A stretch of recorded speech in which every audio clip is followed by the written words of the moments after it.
dear listener, to Dream Carriage, your quiet companion at the close of the day. Here you are safe. Here you are invited to set down the weight of the hours behind you and to rest in words that move slowly, gently, like a train gliding through the night. I'm honored to be your guide this evening. Thank you for choosing to spend this time with the Dream Carriage, for allowing yourself this nightly ritual of calm. Each story waits for you here, steady as lamplight, familiar as a well-worn path, always ready to carry you into peace. Together, we will step into a world shaped not by urgency, but by stillness, a world where sounds soften, light deepens, and every detail is meant to ease your breath and quiet your mind. So, settle in, let the day fall away, and allow tonight's journey on Dream Carriage to open gently before you, leading you toward rest, and finally, toward sleep. Zeus sits on Stephani, the highest point on Mount Olympus. He is resplendent in his robes, as white as spring clouds, and edged with gold like sunlight.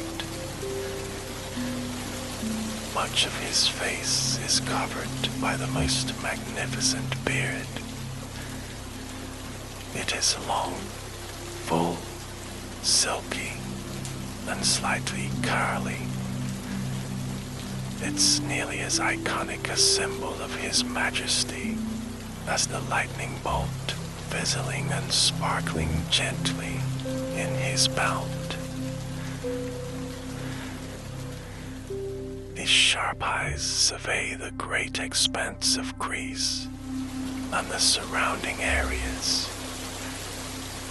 He faces south along the main peninsula of Greece and towards distant Libya and Egypt. To his right is the Ionian Sea that separates Greece from Italy. To his left is the Aegean Sea and all the little islands of Greater Greece. Zeus admires the world around him. The green of the land meets the brilliant blue of the water. Forests, farms, pastures, and mountains cover the fertile earth. He is the ruler of all of this, and so much more. Like his sacred animal, the eagle, Zeus has keen eyes that can see every corner of the earth, sea, and sky.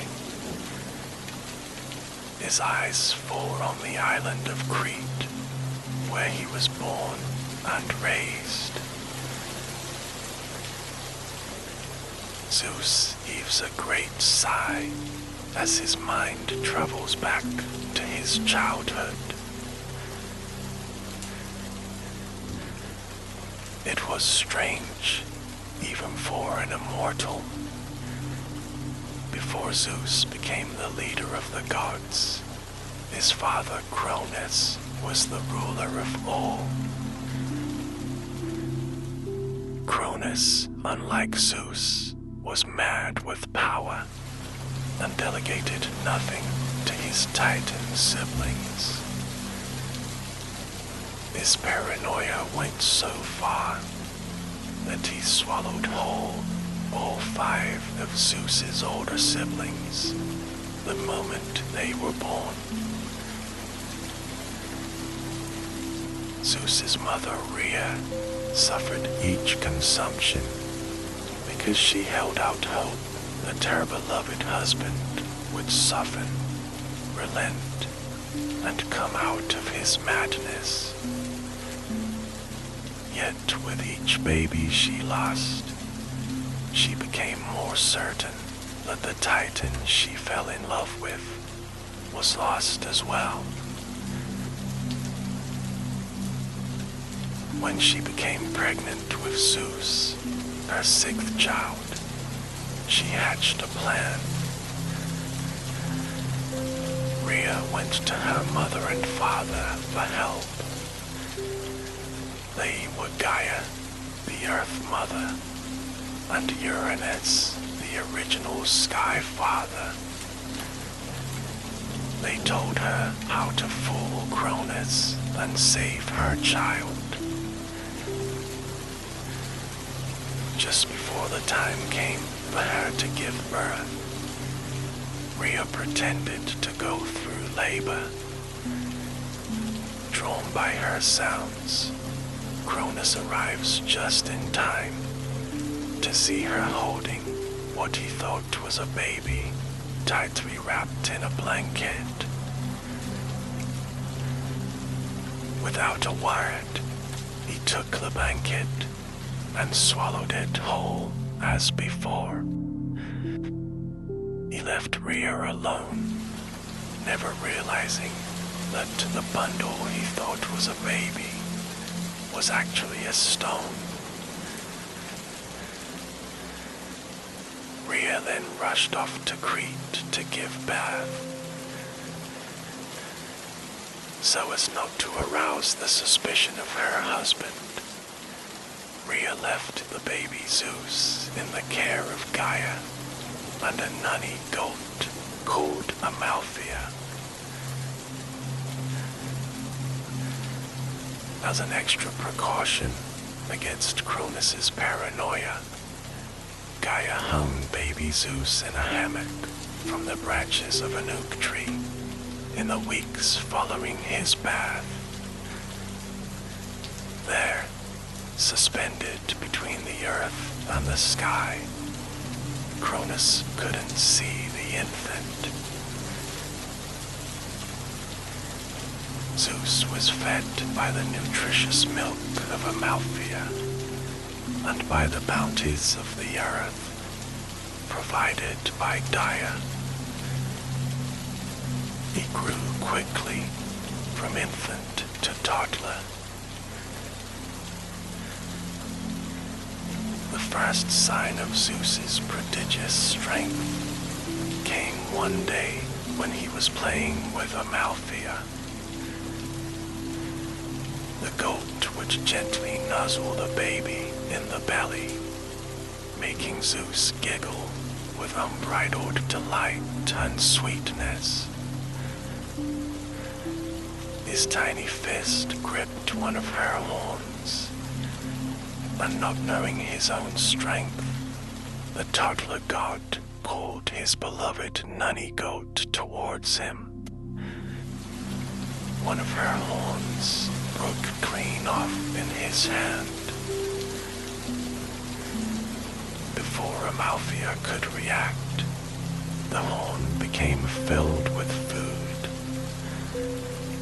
It overflowed with fruits at their peak ripeness, fresh vegetables, and newly baked breads. She looked in amazement as her horn was blessed by the infant as his first gift to the world. It would become known as the cornucopia, and it would never empty. Zeus giggled again, unaware of the incredible power he already possessed. Rhea came back to visit her son as often as she was able. But her smart son was always curious. One day, when he was about 10 years old, Zeus asked his mother why she couldn't stay longer with him and always had to leave. Rhea took his hand and walked with him to a point on the northwestern tip of Crete that looked back on mainland Greece. For several long moments, mother and son stood, looking out over the perfect blue of the Mediterranean. The wind from the water blew up the cliff and rustled their hair with playful gentleness. Rhea took a deep breath, sat down on the soft turf, and told her son everything. She explained how his father changed from a passionate young titan to a ruthless dictator. When Rhea got to the part about Zeus's siblings, she saw a dark look pass over her son's face.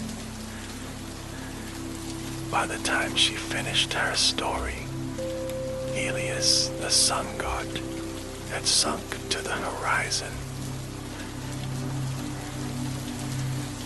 Zeus sat with his mother, watching the sky turn from the pastel shades of the day to the vibrant colors of sunset.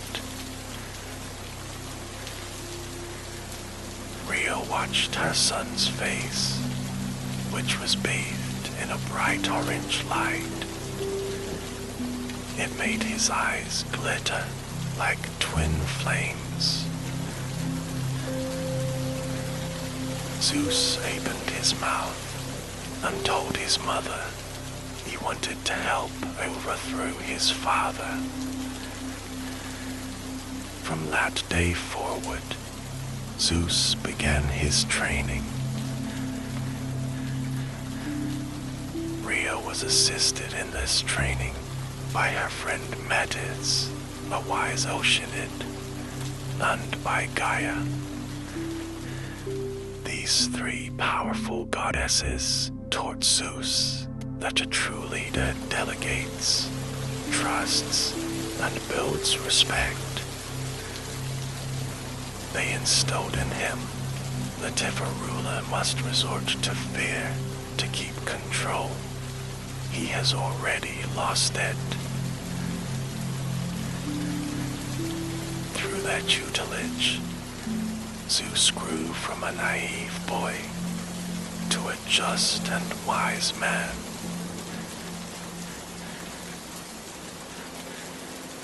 Zeus comes out of his reminiscing and sends out a silent prayer of gratitude to the female deities who raised him.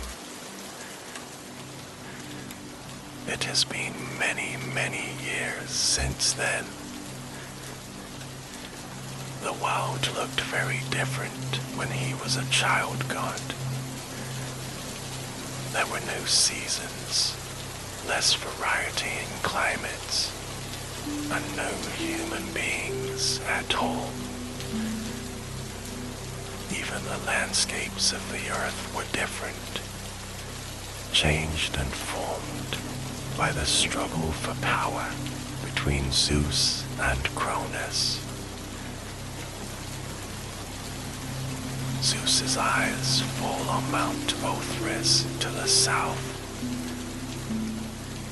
He can see the white caps of snow that cover the black stone of the mountain. Memories come to the surface like bubbles from the bottom of a clear stream. When the time was right and Zeus was fully grown, he started to create a plan with Rhea and Metis to free his siblings. Metis spent a month traveling around Greece, collecting specific herbs and brewing a special potion. When the concoction was ready, she took it to Rhea, and their plan properly began. Rhea traveled to Mount Othrys to find Cronus.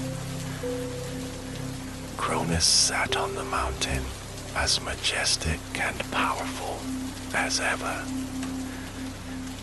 His huge form sat so still that he could have been carved from the black rock of the mountain itself.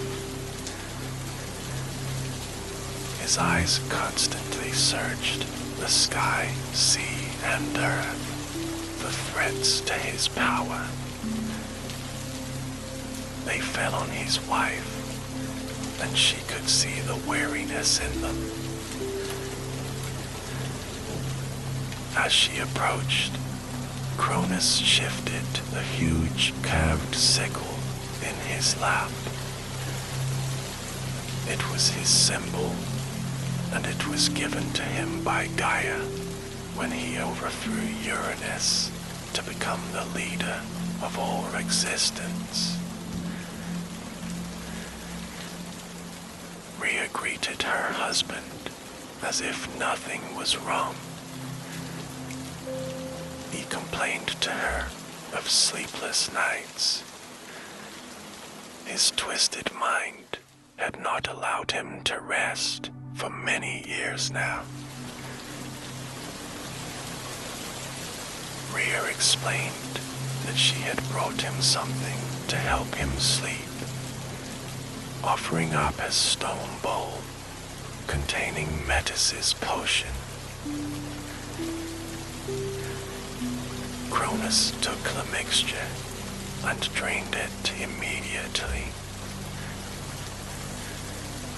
Rhea kept her gaze fixed on Cronus, but saw a flash out of the corner of her eye that told her Zeus was in position. At first, nothing appeared to happen. Slowly, like the first light of a winter dawn, a change started to break over Cronus's features. With very little warning, he opened his mouth, and out came 5 fully grown figures. Hera, Poseidon, Demeter, Hades, and Hestia all appeared, confused but perfectly unharmed. Cronus, having expelled his children, began to lose consciousness. Metis, in her cleverness and wisdom, mixed poppies and lavender into the potion to put Cronus to sleep. Zeus, his mother, and his siblings were free to escape and regroup.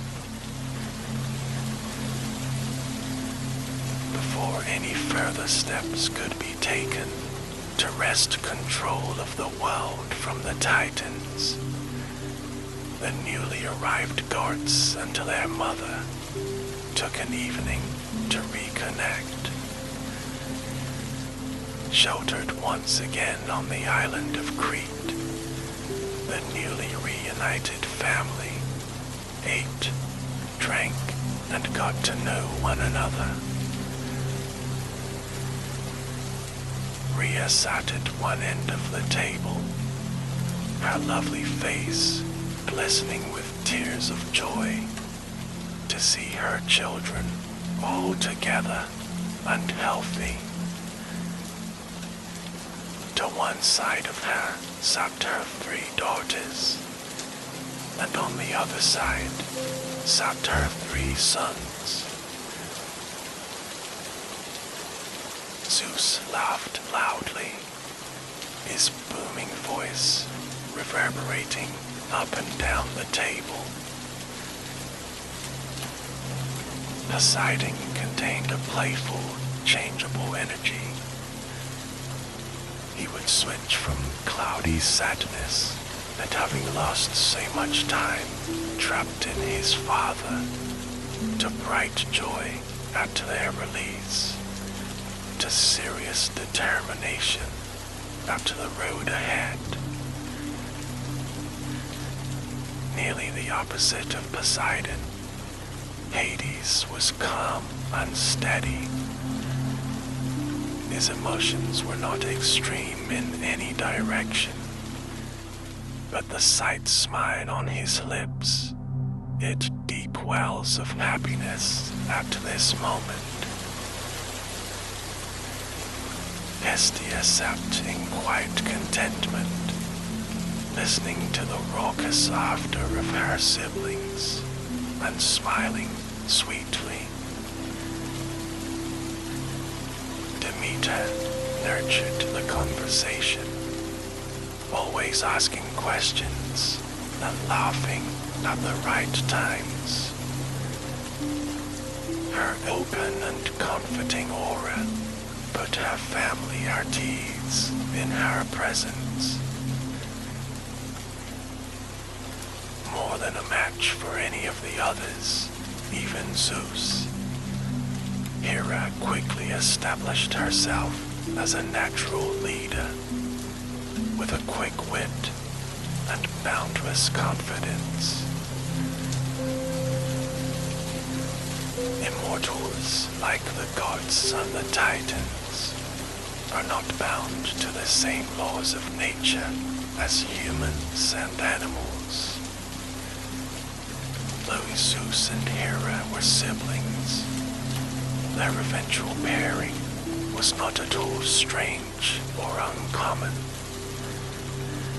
The one evening of bliss under the bright stars wore on, and before the young gods knew it, Eos, goddess of the dawn, threw back the gates of the Sun Palace to bring forth another day.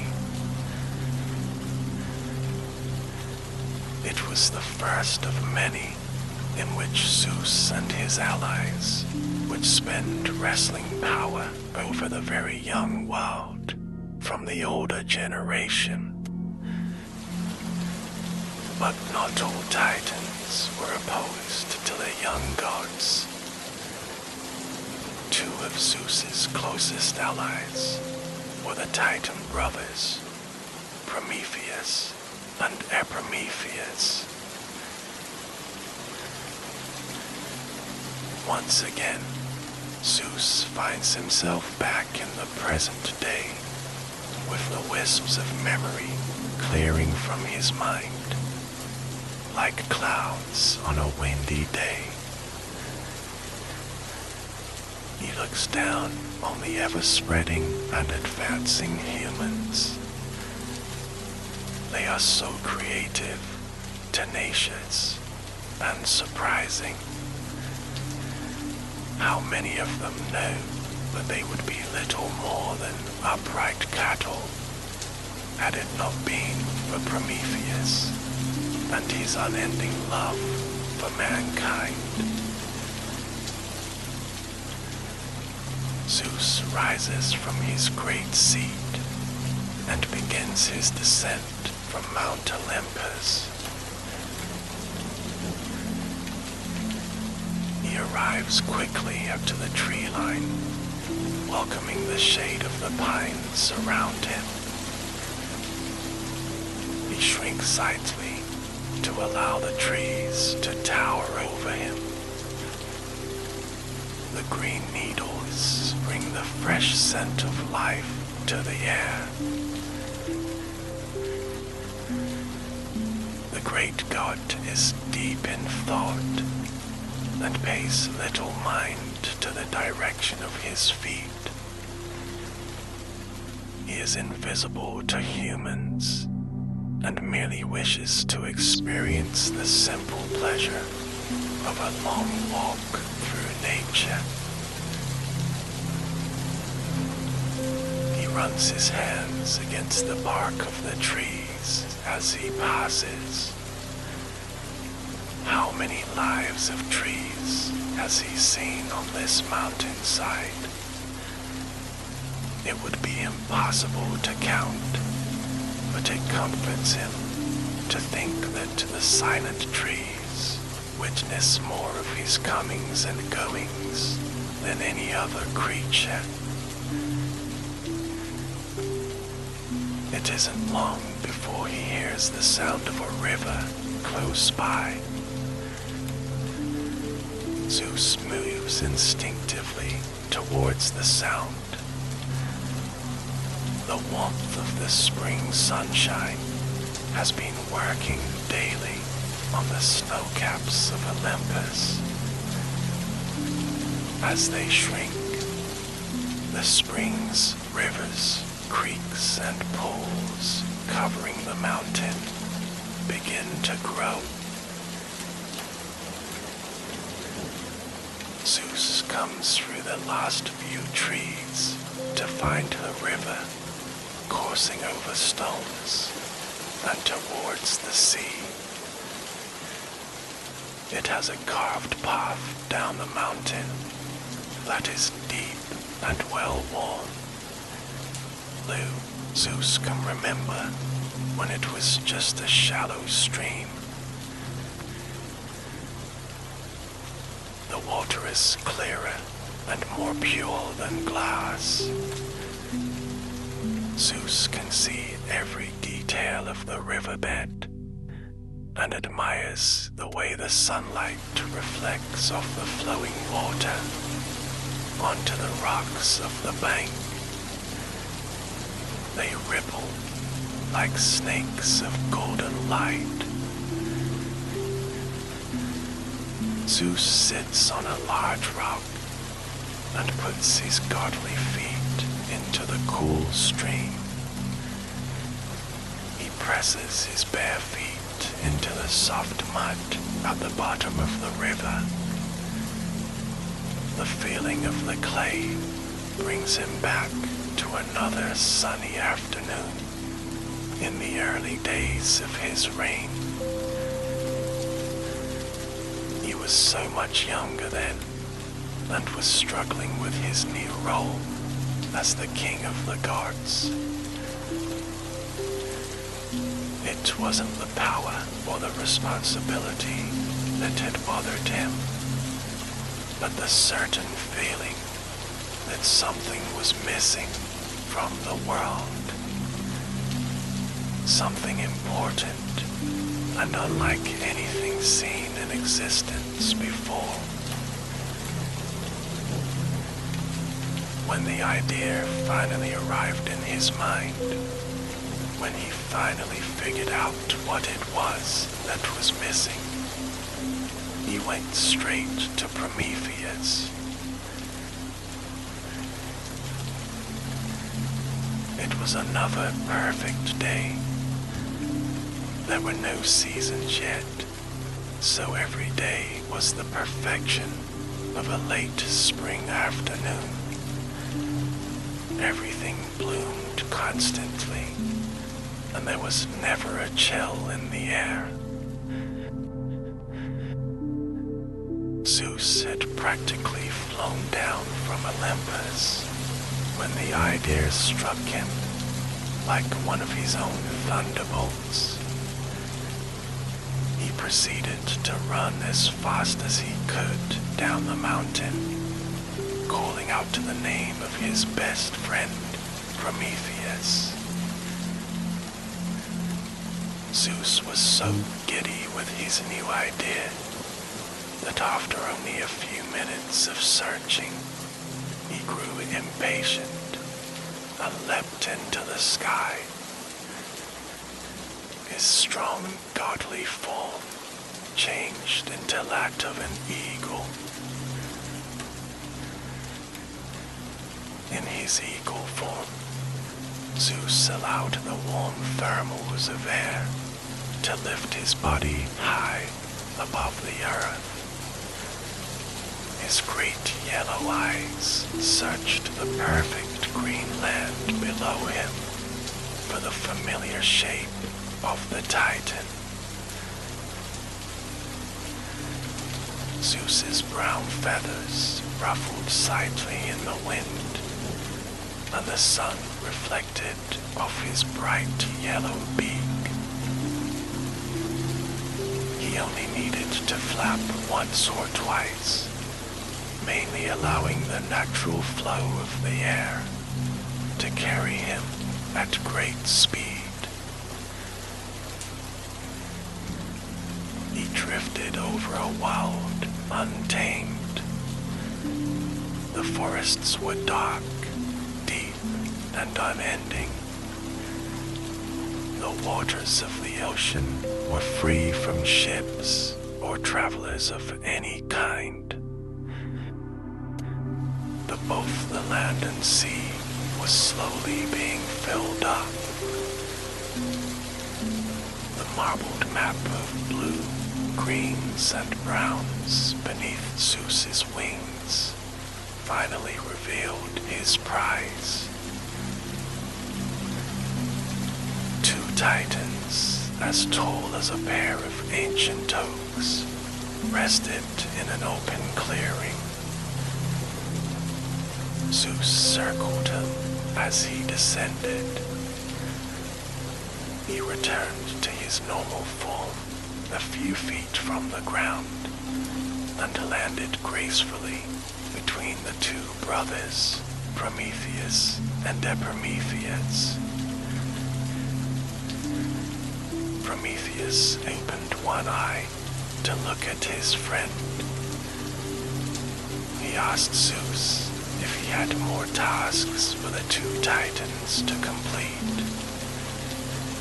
They had been spending the past few weeks creating the animals of the world and bestowing gifts upon them. Zeus's delight with their work so far was exemplified by the fact that he took the form of an eagle at nearly every opportunity. It was the first creature the brothers made and presented to Zeus as a gift. The eagle immediately became his sacred animal.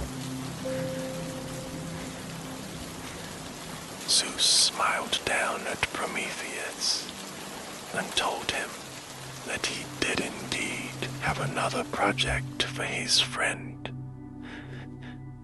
He told Epimetheus to continue working on the animals and led Prometheus towards the banks of a great river nearby. While they walked, Zeus explained his plan. He loved every new animal that they showed him. Each one had its own purpose and use in the wild, which then informed the way other animals lived and interacted. He was amazed and intrigued by the way that the animal world was emerging from the hands of the brothers, with an inherent structure and hierarchy. Zeus spent several long minutes fawning over Prometheus's skills and inherent talent, until Prometheus stopped his friend and asked him directly what it was that he wanted. The two immortals were now at the bank of the river. The flow of the water added a rhythmic and untamed soundtrack to their discussion. Zeus told Prometheus that he wanted to create another type of creature, something that looked like the gods, with the ability to speak and to learn. A race of beings that would be below the immortals, but above the animals. Creatures that were entertaining, creative, interesting, and bold. Prometheus listened in wonder to Zeus's plan. His imagination caught a spark of the idea and turned into a blaze. Soon enough, the two friends were as giddy as one another. They spoke over each other, adding new ideas and laughing excitedly. Prometheus agreed to take on this project with Zeus. He cast around to the bank of the river until his eye fell upon the ground itself. He told Zeus to leave him be for a while and come back to this spot in the afternoon when the sun began to set. He also told him to bring the goddess Athena.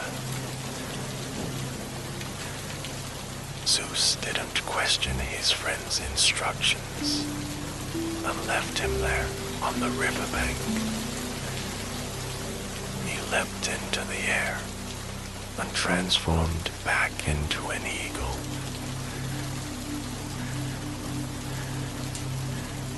The call of an eagle pulls Zeus out of his memory. His feet still in the stream, Zeus looks up, trying to glimpse the bird through the trees that lean lazily over the water. He stands and begins to follow the stream down to the foothills. The sun pours through the canopy of the woods, dazzling the ground in little droplets of sunlight. The trees become less dense, and the pines give way to other trees.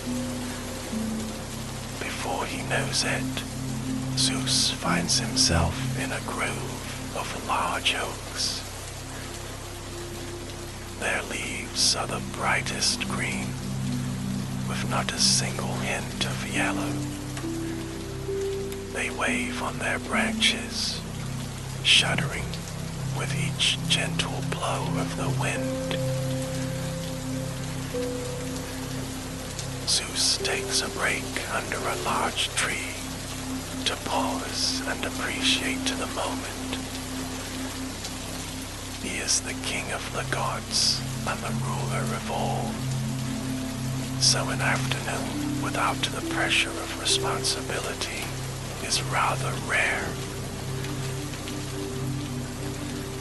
He rests a large hand on the trunk of a tree, feeling the decades of life flowing beneath its bark. The movement of a cloud across the sky brightens the scene as it makes way for the full force of the sunshine. Zeus, drawn by the warmth and light, moves away from the tree and continues on his journey. He comes to a small cliff overlooking the foothills. Spread below him like an intricate painting is a human settlement. The red tile roofs stand out against the warm golds, browns and yellows of the land around them. The buildings themselves are whitewashed, reflecting the brightness of the day. Zeus can see the carts and wagons of farmers, the market stalls, and the lines of drying clothes strung between the buildings. He watches children chase one another and women gathering to share news. Old men sit together under the shade of olive trees and play games or reminisce. the marvel of human life is spread below him, and Zeus cannot help but remember the day they were made.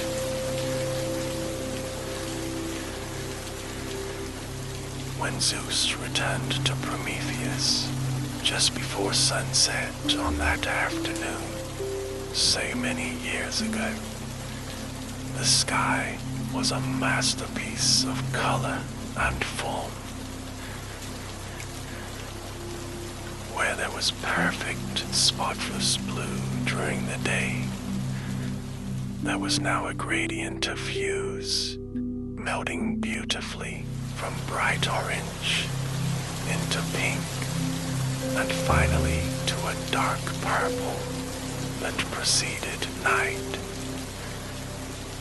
The wispy clouds were like streaks of vibrant gold, thrown there by a passionate painter. Zeus dipped and whirled through the sky as an eagle, barely able to contain his excitement. He landed softly on the ground next to Prometheus, just as his friend was standing up to stretch.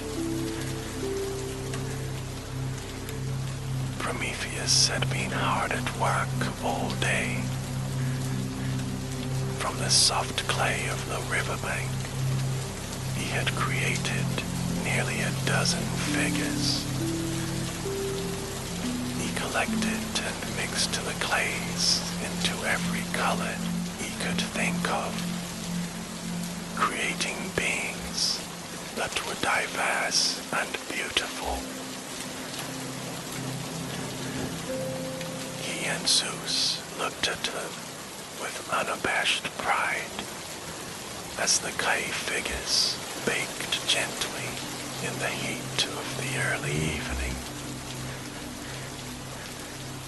Prometheus looked around, about to ask for Athena, when the goddess stepped out of the woods. On her shoulder sat an owl, her constant companion and a symbol of her great wisdom. She walked over to peer down at Prometheus's handiwork. She immediately proclaimed him to be perfect. In order to bring these figures to life, Zeus and Athena needed to bestow life upon them. Zeus licked his thumb and wiped it gently across the face of each figure, putting a bit of himself into the new race. They would be strong, charismatic, and leaders of the natural world. Athena then breathed at each one, imbuing them with some of her wisdom and intelligence. For a few moments, nothing happened. The clay figures laid still, as perfect as ever. Suddenly, one at the end of the line moved his fingers. Another blinked her eyes. Before long, they were all on their feet, stretching their limbs and interacting with one another. Athena and Prometheus beamed at the humans, but Zeus was overjoyed.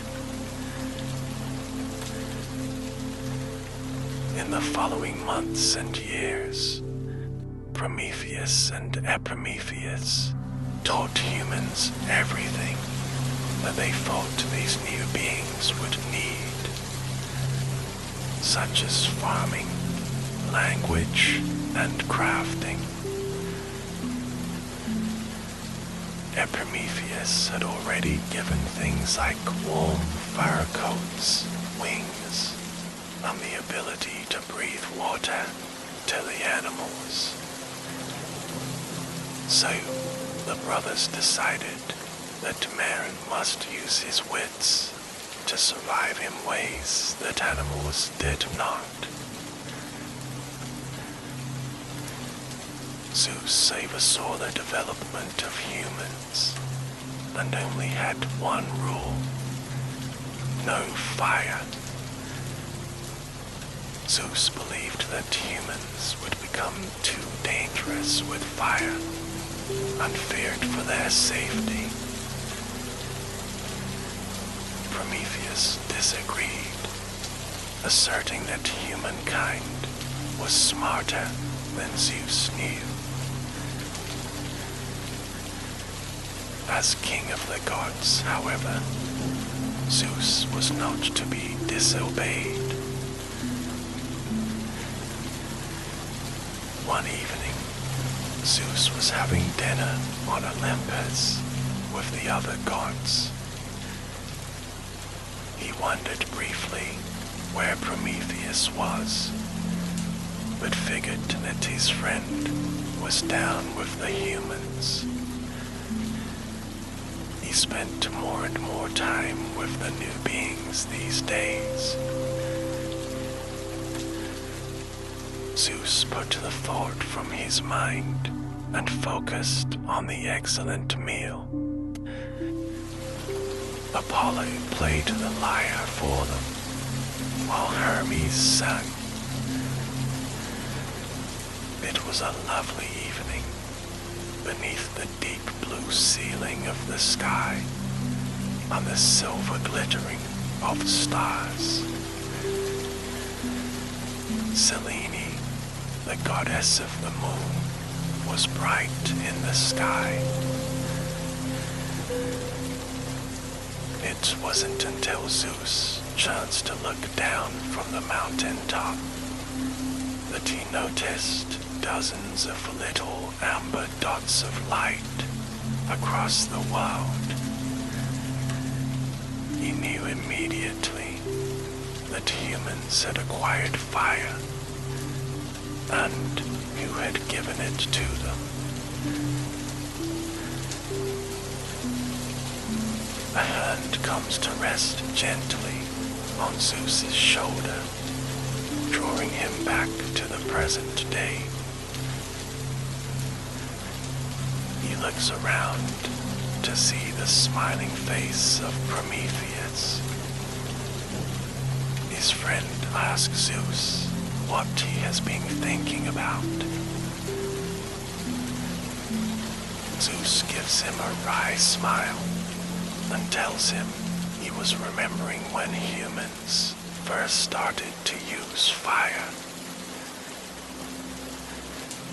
Prometheus smiles wider and asks Zeus if he still believes Prometheus did the wrong thing. Zeus admits that giving the new race of humans the gift of fire was right. All the gods, Zeus included, are constantly surprised and delighted by the way humans tame and use fire for their benefit. They create everything from delicious foods to works of art. Fire heats them, protects them, helps them, and bows to their will. Humans need fire. Prometheus, the deity of forethought, saw that when Zeus could not. Now, Zeus and his friend look down on the humans as they go about their business. They are like tiny little flames themselves, They burn bright with creativity, passion, and vivacity. Humans are the perfect outcome of Zeus's vision for the world. They are his proudest creation. Helios makes his way across the sky in the chariot of the sun, while the two immortal friends watch over their creations. Eventually, the call of duty brings their gaze back up the mountainside to the summit of Olympus. Prometheus turns back fast, allowing Zeus one more moment of solitary reflection. Down in the human village, a young boy glances up at the mountain and thinks he sees a huge figure standing on an outcrop of cliff, beaming down at him. The boy blinks, and the figure is gone. But the warm feeling of deep affection remains.